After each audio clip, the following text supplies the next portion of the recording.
It's been 3 years since my diagnosis. 3 years exactly today.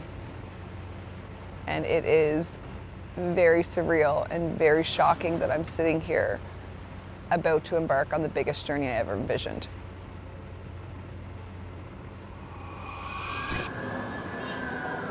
When I was diagnosed with cancer, it was almost like the world was flying by me really fast, and I was in slow motion. I was so shocked. I give you 5 years, more than likely. I remember the first words I said to the doctor were, "How did this happen to me?" Your mind instantly thinks death. And I'm thinking, like, here we go. This is the start of your new life. That's a ticking time bomb.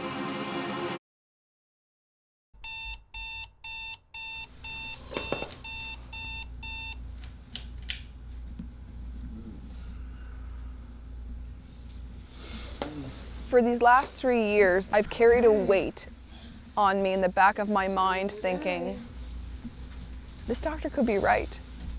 I really could die in these 3 years. Because unfortunately with my cancer, it could turn aggressive like this with no warning signs. So I live my life knowing this.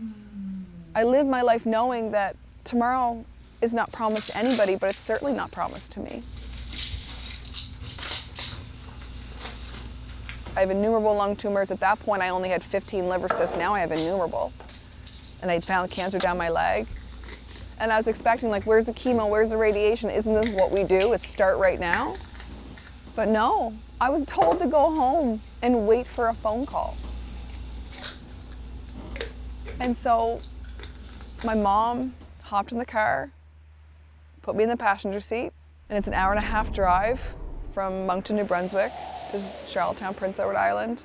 And I just looked at my mom and I was like, okay, we go home. Receiving that news on that Friday was just a mother's nightmare. I had to drive the car. I don't know how I drove home to PEI. I really don't. And Michelle made phone call after phone call. I was so scared to come home to our summer home here.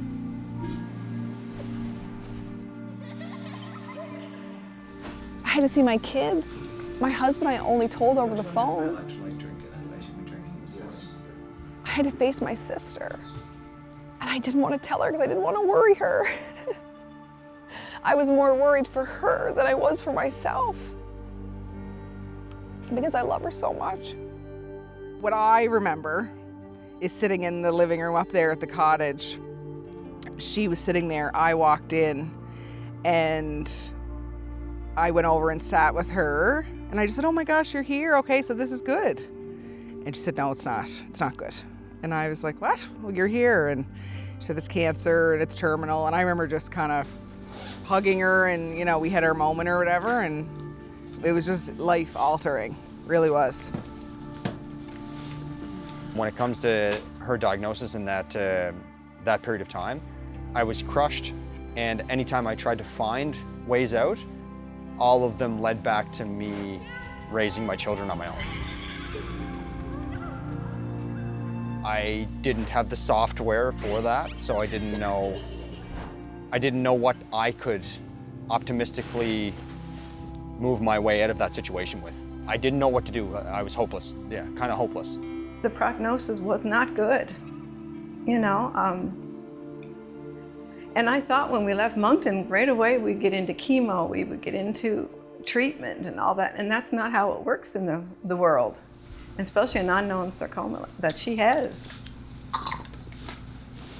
In one breath, I felt like I was the healthiest sick person you'd ever meet. Like I truly didn't think I had a body completely littered with cancer. It didn't seem real to me. But in the next breath, hearing how many tumors I had in my body, I was like, there's no way someone could come back from this. There's no way. I couldn't see past the 3 years. I didn't want to at the beginning because I thought, oh, that's depressing. I'm not gonna get past that, so why bother? Getting to this 3-year mark, it's like, wow, this is huge. 3 years ago, Moncton Hospital, getting the news she got. And by now we thought it would be bad. She may not be here. I think it was just the whole thought process for me. I just found the last few summers, right? Leading up to August 20th, I just always get a little anxious, get a little kind of, replay that summer all over again. At least I know I do, because I was here all summer with her kids and my kids, and they were in the hospital off and on. So I think I just was like, wow, okay. Our lives changed on this date, August 20th, 2021. I can remember leaving the hospital and the turns my mom took. I can remember looking at my window and seeing all these sights. Going through that exact route, it's so important, it's so emotional for me. Obviously in a traditional triathlon, you swim, then you bike, and then you run. It wasn't gonna work in Moncton. I wanted to leave from Moncton Hospital. That's where my story was. It wasn't in the closest water area near Moncton Hospital. And so when the idea came to leave from Moncton on foot to run first, it was like, why wouldn't I do that? Because running was the first step in my new life. Going back and knowing how I'm making it back home and how I'm retracing these steps by running and biking and then swimming 100+ kilometers. I can't believe it. I was not on board at all. I was not on board with something like this straight away because everything was going great. Like, it was just like, why rock the boat here? Like, you're getting out of it exactly what I figured you could, but like, why are we really chasing the tip of the spear when we just want to kind of, let's keep you around. The big sister of me was like, oh my gosh, you can't do that. That is way too far and everything else. You're crazy. I worry about her running on the roads that she's going to be on, biking on the roads she's going to be on. Like, oh man, that's, I was scared for her because it was a lot longer than she's ever done. It still amazes me every day that a grown woman full of cancer, her lungs and her liver and her leg, like, it amazes me that she's capable of doing this. Oh, which way? This way. Hi, are we all ready? Like, look at these odds that this doctor put up against you and listen to your new oncologist who said, just live. She said, just live because she has hope for me. And I need to give it my all to believe in the hope that she has for me. Does anybody else smell bacon? I feel like it's When Ty and I were together, we got married, we knew we were gonna have fertility issues because I had dealt with cysts repeatedly and had multiple surgeries and were told that we were gonna have trouble.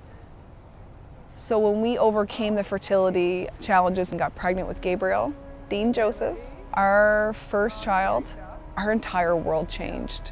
We were so excited, we were overjoyed, we were thrilled. The ultrasound, all I cared about was 10 little toes, 10 little fingers, like just being like, look at this beautiful baby. And when we went for a follow-up ultrasound and they told us that our baby wasn't gonna make it, it crushed us. It's a heartache I can't even describe. And when it was time to deliver him, and we were told that he had passed right before my delivery, I was so scared. I had to say hello and goodbye all in one day, and I can tell you with every part of my being, he was worth every ounce of pain that I endured. When I was diagnosed with cancer, the heartache was similar. I tackled it head on. Just like after when we said goodbye to Gabriel, I used that same pain as power. I'm gonna be hyper-focused, nothing's gonna get in my way, and we're gonna keep moving forward. You like a lot of answers, and I don't have any. That's all right. It's just like another metaphor of training. Very good at. If you expect to show up to a powerlifting meet having never picked up a barbell, then you're probably gonna struggle.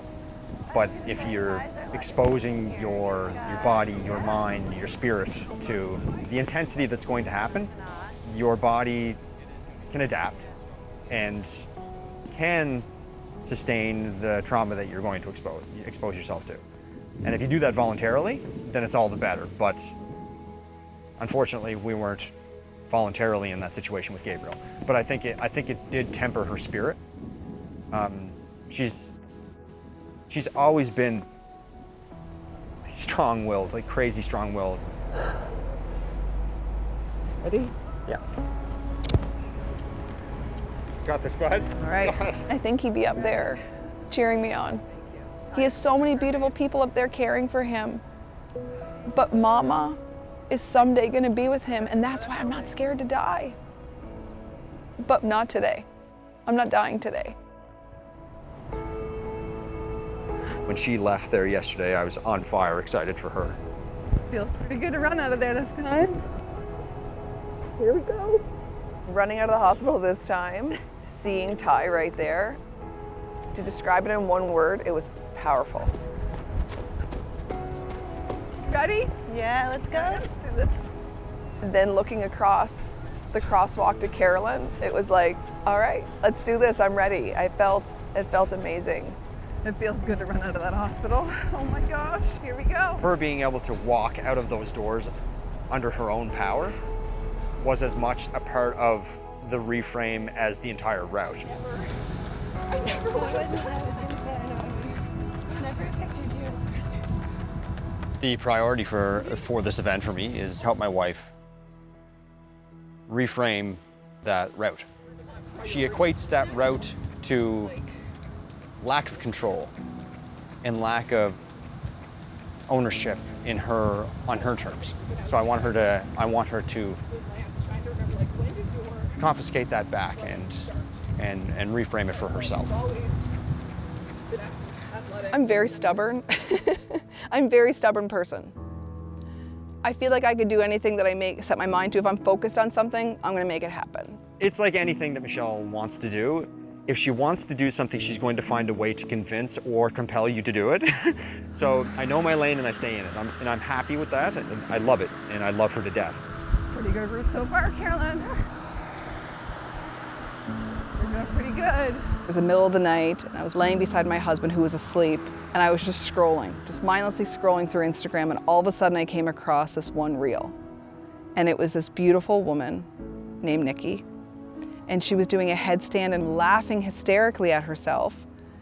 And I smiled, and I dove into her platform and found out that she had stage 4 cancer. And I was like, okay, wait a second. If this girl can do this, I need to get out of this bed, and I need to do that. She actually got it up on my TV and we watched it, and that made my heart. She says, Mom, that's what I want to do. I want to be positive and happy and carry on my life. And the next day she got on the treadmill. I thought I could just pick up and start running, but I couldn't. I had to learn to walk first and then eventually start running. And that's when I decided my life is never going to go backwards. I'm going to keep moving forward. Running was the first step in my new life, living with cancer and setting myself up for success. I learned how to run first. I could see incrementally that she was like, I wonder what would happen if I go a little bit more and a little bit more, and like maybe I could do this, or let's see what happens here. So with running, I always say I feel free to fly. I literally feel free when I run. It has shown me strength and power that I didn't believe I was capable of. Okay, girls are outside the worst part of the run, or I would say probably the one that has any safety issue whatsoever. So we're just making our way to the outskirts of Moncton here now. There's one last merge lane that they have to deal with, and then it should be smoothish sailing. Beep, beep, out of my way! Oh, wow. Okay. Saved your life. You can foot after that, I guess. Sorry. They saved my life, thank you. Every time she would get out, every time she would hit the pavement, she would get stronger and stronger and stronger, and she just has not diverted from that. I was really nervous about the weather actually going into this event because a few days prior, it was calling for a hurricane.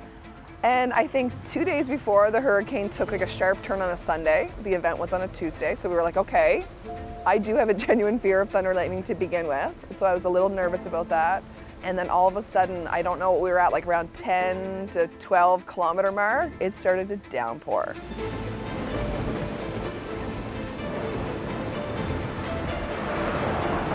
When it was raining, I did have thoughts in my mind, and I actually said aloud to Carolyn, like, okay, what is it gonna be like to bike on this?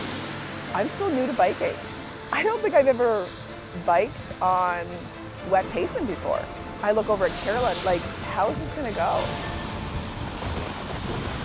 Carolyn and Shell have been doing a lot of big runs together since she's made the shift in her lifestyle towards exercise, and it's been a big encouragement for her. Like with the run, Carolyn had said, like, they started to speed up a bit because Michelle would get excited. And Carolyn knows enough to pull on the reins a little bit with Shell, and it evens out perfectly every single time whenever they do these events together, where they always end up on the perfect pace for what had to happen. And it's a testament to their relationship, totally. Carolyn's incredible. I get teary.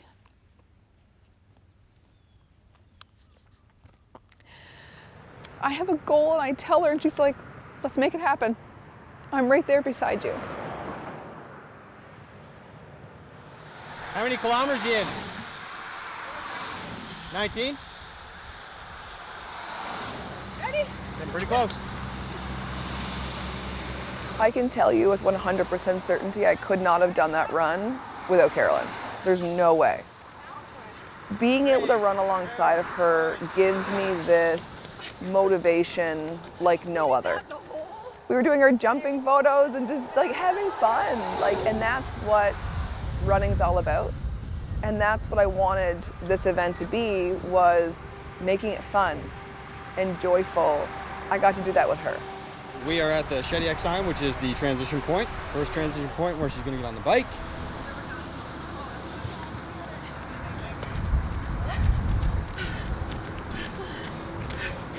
We did it! We did it! We did it! We did it! Oh! Good job, babe. Great job. Good job, honey.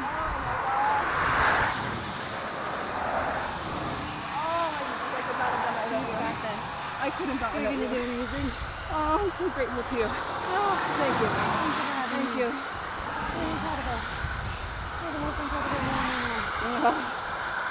We did it. I'm glad I get to share this with you. Oh, this isn't our last half marathon. I'm gonna have to tell my neighbor I need to borrow the bike again. I think you're gonna have to get yourself a real bike, Carolyn. Oh, we'll see. Our feet got sore at one point, like mine did in particular. My foot, that's awful. I could start feeling a blister forming. And then I was like, ooh, that's kind of sensitive. I remember at one point thinking in my head when I saw my blisters, thank goodness the run was first in some way, because if those would have formed, let's say, like on the cycling portion, and then you have a whole 21-kilometer run ahead of you with those blisters, I would have felt them, and it would have been very painful, obviously. Good. Oh, I got a blister. Oh my gosh, my poor toe. When I peeled off my sock and I saw my toe and my blister on the side, like it hurt as much as it looked as awful as it did. I know she can run for days, and that's great, but like the last couple of runs, she had like some calf pain, shin splints, and I didn't know how she would dial back a bit and realize that like this is gonna be a long day. I need to like enjoy this for what it is and try and get through the run. I was really nervous with my cancer leg. So this leg, I do have lymphedema within this leg. I didn't know how it was gonna react. So I wear my compression, socks right up there, just in hopes to help that swelling, to keep it down as much as possible.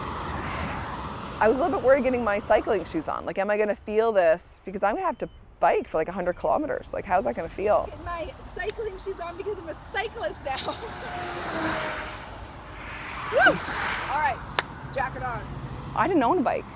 The last bike I rode, I truly believe was a 3-wheel tricycle when I was a child. It was called my big wheel. But I couldn't be a cyclist. I couldn't clip in and just take off. There's no way, no way. So I heard Ted's the guy you go to get yourself a bike. Very much recommended. So I walk in and the first thing I said to Ted was, I just want a pink bike. That's all I care. Any bike you got, I'll just take a pink one. And he was like, excuse me? And I was like, Yeah, any bike's fine. I'm gonna get into triathlons, but it just needs to be pink. That's the only thing I care about. She did the vast majority of her preparation for this and for triathlon in general in our garage on a trainer that Ted provided. If she didn't have that provision, then it never would have happened.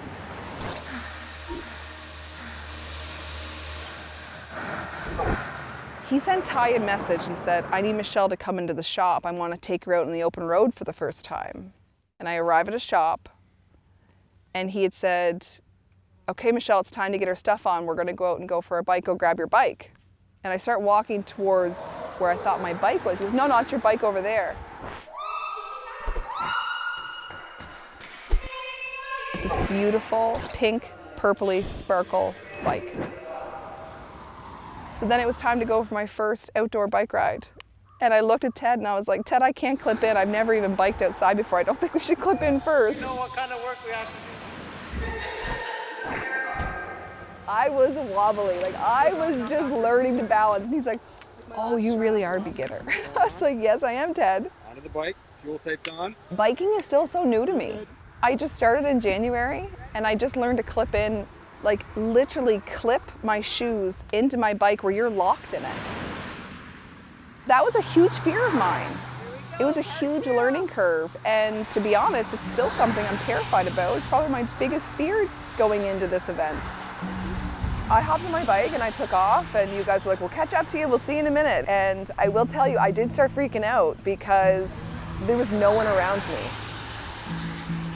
I had some major concerns about when she first started on the road about traffic. There's some immediate danger risk. I find bike the scariest part. All summer long I've been training out here in the country. The gravel's broken up, there's potholes everywhere. It's been really scary, and you have a lot of trust in the drivers that are around you, that they're gonna see you and they're gonna respect you and that you're gonna share the road together. It is a big fear of mine. I just really appreciated New Brunswick having that huge shoulder. Like that, I don't think we could have done this. It wouldn't have been, the safety factor wouldn't have been worth it. The entire drive, I remember just like looking out the window, and you question when you hear that you're diagnosed with a terminal illness. Will I ever see these same things again? There's this random park on the drive on the highway. And I remember seeing that park and being like, I don't know if I'll ever get to play with Adeline and Hatton at this park, or get to play at a park. It's like all those things go through your head. It was wild. So she's fighting the wind a little bit. It's not crazy wind, but it's just enough probably to take the wind out of her sails. We are about to stop in Chimogue at that park. I need my chafing stuff. Hi. Oh man. You almost had it perfect, bud. I am. That's huge. Like I think when I see the bridge, I'm gonna be like, wow. Yeah, it's gonna be huge. It's gonna be huge. All right. I love you. Okay. Yeah, to the bridge.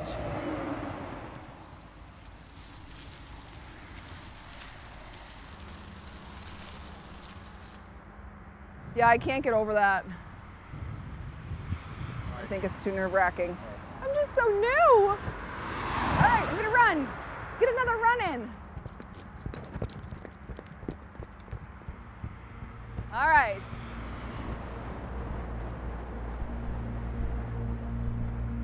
Knowing that I was going on the bike through this roundabout, like it's massive. It's to go to New Brunswick, to go to Nova Scotia, or to go into the town, or go to PEI. And I was freaking out. I could see multiple cars coming from the PEI direction, and I'm getting ready to get out, and I'm thinking, if any of these cars proceed to where we are, like, I'm gonna have to stop. And it just so happened 10 cars all turned into New Brunswick and gave me like smooth sailing to get out.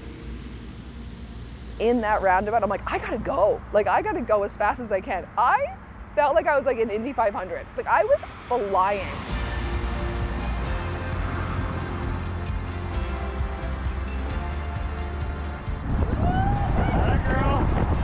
I get out of the roundabout and I get to where we're going. I look over at Ty in the truck and I was like, woo!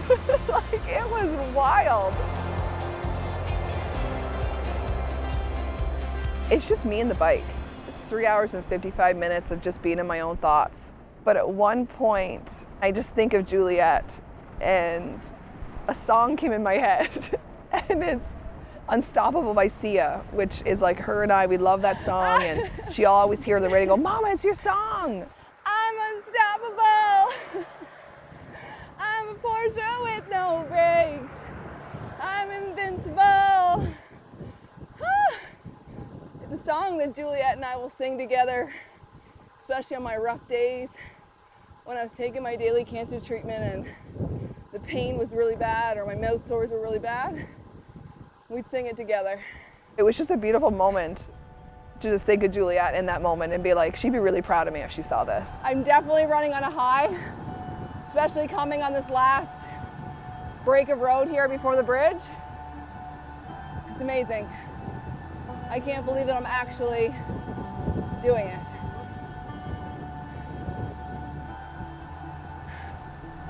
I'm so proud. And I'm so grateful, and knowing that I'm that much closer to getting to my kids and to show them another example of cancer not defining me, especially Juliet, who's 8, you know?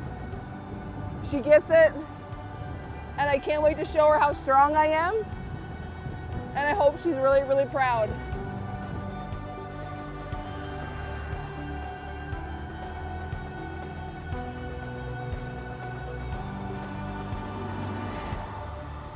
So another example of this not being the person that I married. So we're into some road work now. And I'm like, well, what do you want to do? I thought maybe she would just stop and we can just wait. But then she just blew through the whole thing. Right past everyone, cut across a couple lanes, across the road, going right through the construction site. So she didn't like to break rules back in the day, but now she's at least looking to exploit the gray area of the rules, which is great. You're all about that, right, Bess? Oh, every time. Just crooked enough. I nearly died. I'm not even kidding in that construction. Like, when I had to go over like the sidewalk, you know, we like made the game plan. I wasn't going to go on the rivets of the road. I was going to go on like the shoulder. But every like, I don't know, a little bit, there'd be like a little groove. I went over my bike over that first one. I was talking to you, Lance, and I was like, I nearly fell. That was the closest call. Like, it was rough. We're doing it. We're doing it. You got it, bud. Mwah. How do you feel? I'm honestly I know that that's like a slow piece to the whole puzzle. Like, the bike is quote unquote boring, but like I know things are going to start ramping up again now that we're getting closer to the swim, which is going to be difficult. The run was really chaotic, so it was like go go go go go. Everything was all over the place and chaotic, and then the bike was just like slow and mundane. But I know it was difficult for you with the wind. Oh, I don't feel that at all. Totally Really? different. Yeah, probably. Totally different experience because the wind has been like, it has been rough. Like, there's been a few times where like I'm like wiggly because the wind is really taking me, but I feel amazing and I feel I just want you to be I able feel to so see the good. kids. And I'm so close to them. Yeah. Let's go. I gotta look at the kitties. Like 20 some K left. And then I guess I gotta swim. I guess I gotta go for a swim. Like it, and The Confederation Bridge, beautiful bridge we have on our island. It's 13 kilometers. No pedestrians allowed to walk it, bike it, nothing. We made the plan that I get off my bike right before the bridge, bike goes into the truck, I hop in the truck and we drive over. I was worried of how I was going to feel doing that. Hopping off the bike, going to sit in a truck, am I going to get tight? Am I going to feel my body, the weight of like, oh my goodness, what a big day. But I zoomed past you guys, like I was gone, like I didn't even look at any of the construction workers, could care less of the stop signs. I just like head down. Anybody saying anything to you? My way. No. You just went for it? It was perfect timing between the last car and me going, and then they had to do a little construction thing, and I was just on the side anyways.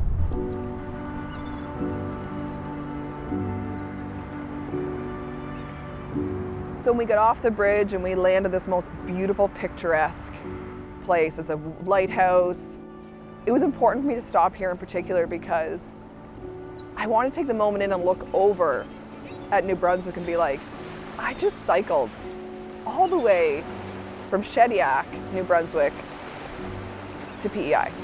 But it's funny, as a crew and I are standing there, we're all islanders, and none of us had ever really been on those grounds before. And we're standing there being like, this is truly the most picturesque spot. You drive past it all the time and it catches your eye, but I've never stood there. Okay, everybody, adios, amigos. Ugh.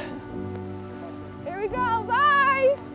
The next time I leave our island and I look at that lighthouse and I look at that beautiful picturesque moment, I'm gonna be brought back to that powerful moment standing there with the crew being like, wow, we just did that. This drive from the bridge to the cottage brings back so much for me. I can remember getting closer and closer and knowing I was gonna hug Ty and knowing that I was gonna see my girls, who I miss so much, and thinking like, how am I gonna explain to them? What am I gonna say? I was most worried about telling my sister. I just didn't want to break her heart. But look at me now. I also am singing that song too. I'm getting paper. Look at me now. We were biking New Brunswick side. It was relatively flat. Be a few little small inclines, nothing major. When we get onto the PEI side, I knew there were going to be hills, and I knew going in it was going to be tough. So here we are on the PEI side, very little shoulder for a bike, and we're hitting some serious hills. Hills are hard. I purposely avoid them in all my training. Like, I know now this is over, and we wonder what's the next step. Hills, practice.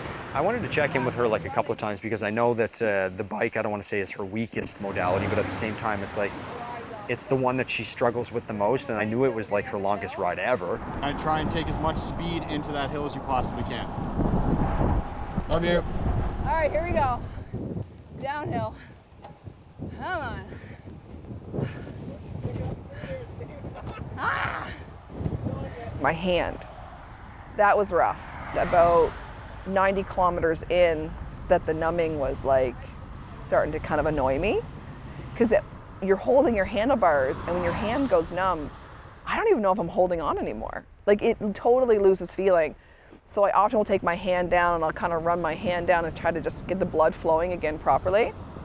It's constantly going through your mind mentally, is like, okay, move your hand, move your fingers, you know, keep the flow going. And a few times I kind of stand up off my bike to release the pressure off my bottom. The toe is so sore. I already lost that toenail and been trying to grow back, and I think she's gone again. At one point, I could feel my blisters. I could feel the rubbing. Yeah, I'd say she's a bloody mess in there. I honestly thought my foot was bleeding. It was sore. It was sensitive. I've always had hope that I would make it these 3 years. Always. Great job, bud. What do you think of that view? My goal is to get to 18 years. I believe that I can do that. But then you get little hiccups. I did it. Next scan, growth. Every single liver tumor just grew a few months ago. I think there's gonna be blood right through it.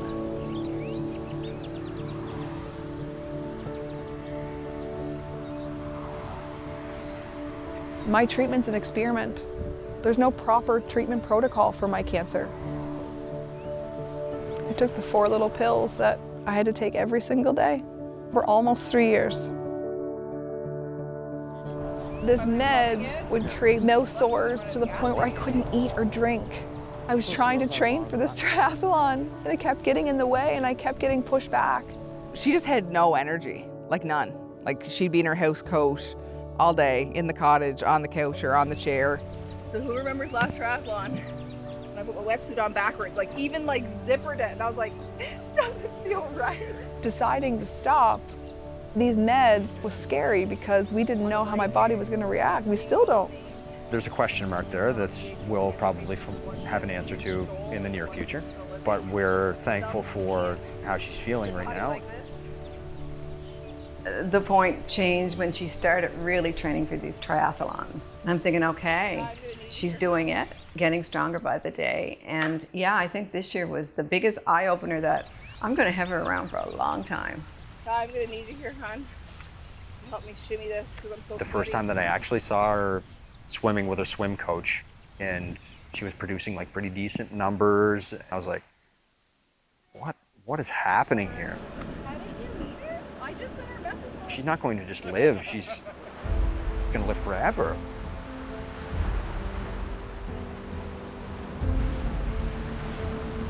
We had to deal with the tide. That was the hard part, is the tide was going out. So taking the Sea-Doo, getting me out further to the boat, I can feel the waves. The Sea-Doo was rocking in these waves, and I was like, oh no. We have come so far with my swimming. Like, I don't know if people understand how poorly I would swim. Good luck, Mom.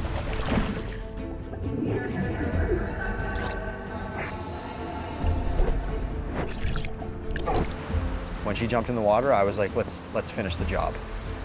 I thought to myself, like, this ends here. This is done.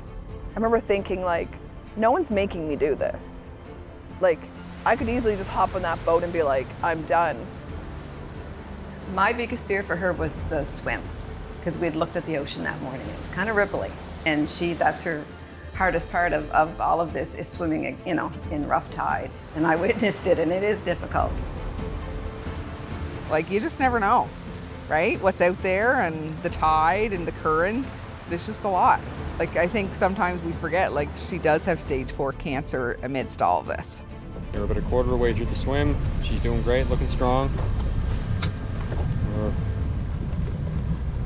She's trying to get her home. With the swim, your head's down, and you can't really chat. You also don't really know where you're going. There wasn't any communicating for almost that 51 minutes. We're not even taking into account, she just ran and bugged from Moncton. Yeah, shit ton. Unreal. I remember at one point with the boys in the boat, I heard them say, "Go home, Michelle, it's time to go home." And I look up, and I could see my cottage, and I could know that my kids were on that beach. And then Ty looks over at me and he said, "It's time to make that final turn." He said, "Go home, Mama." When I first saw that boat come around the point, I was overwhelmed with happiness. My anxiety went down quite a bit. I was so proud of her, and I thought, she has done it again. She has shown that cancer does not define her. I'm swimming and my hand scooped sand. I touched the ground. Is that it? That's it, girl. Good, bud. That's it. I remember that feel, that sand in my hand, and I was like, yes, yes, I did it. Woo! I'm always proud of Shell, but for her to do that was unbelievably badass. When I finished swimming and I looked up and Ty and Alexis are there, it was perfect. He grabbed my hand and he pulled me in and we just embraced each other and we just hugged, like, wow. I saw her walking so strong, and the smile on her face, and the smile on Ty's face. And then they just held hands, and my fears were all over. It was just such a proud moment for me again.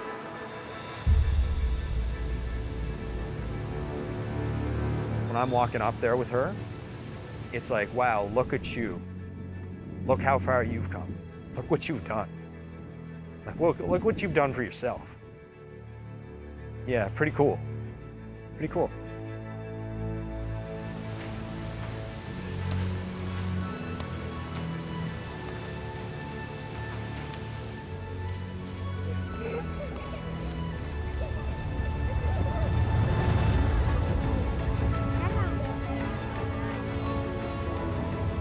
I will never not walk on this beach or stand here without thinking about that moment. give you a hug, Missy?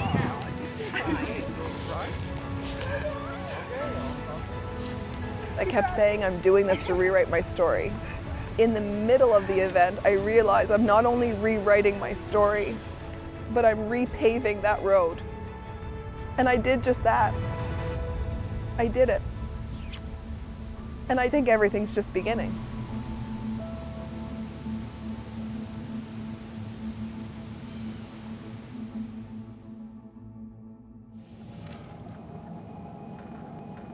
So we're going to my friend Laura's house. Supposedly she has something for me. She's been a huge help for me in my triathlon training. Like, I literally think I nailed my fueling plan because of her. She surprises me every week. I'm just waiting around the corner. What's going to come next, Michelle? What are you going to do next? I don't know what it's going to be, but I know something's, she's just going to like see somebody do something and be like, I could probably do that. Or get me roped in and involved in this somehow, or I don't know what it's going to be, but like, again, I'll know my lane and I'll stay in it. Hey, I did it! It felt so good. Thank you. Thank you for all your help. Thank you. Thank you. So proud of you. Thank you. I heard you have something for me. I do.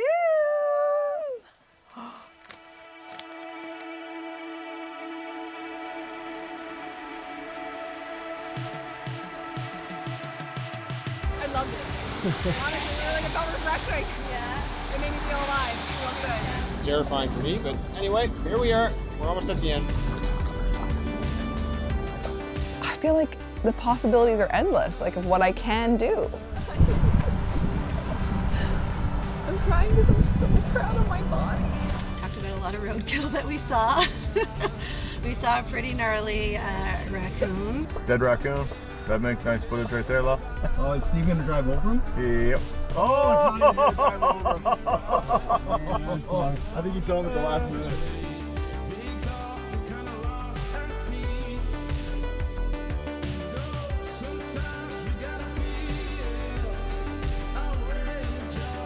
To get the 2 kilometers in, we might want to start cutting in once we get to 1650 meters. I have like no idea under what circumstance like a Mountie would just like, I'm gonna let this ride.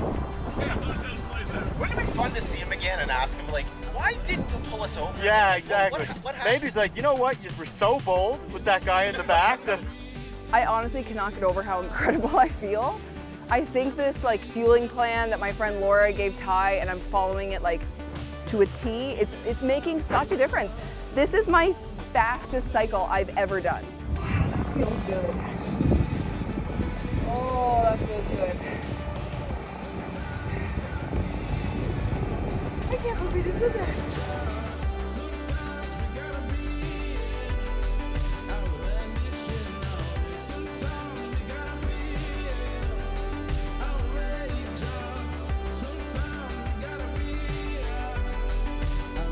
Seeing all these names, fellow EAT cancer patients, the ones that cancer stole and the ones that are still living, some who can't move their body like this, it really carried me. I'm just unbelievably proud of the woman that you have become, and I've said it a few times, like, you are not the same person that I married 12 years ago, and that's a great thing. You've grown unbelievably. I'm really, really proud of you. Thank you.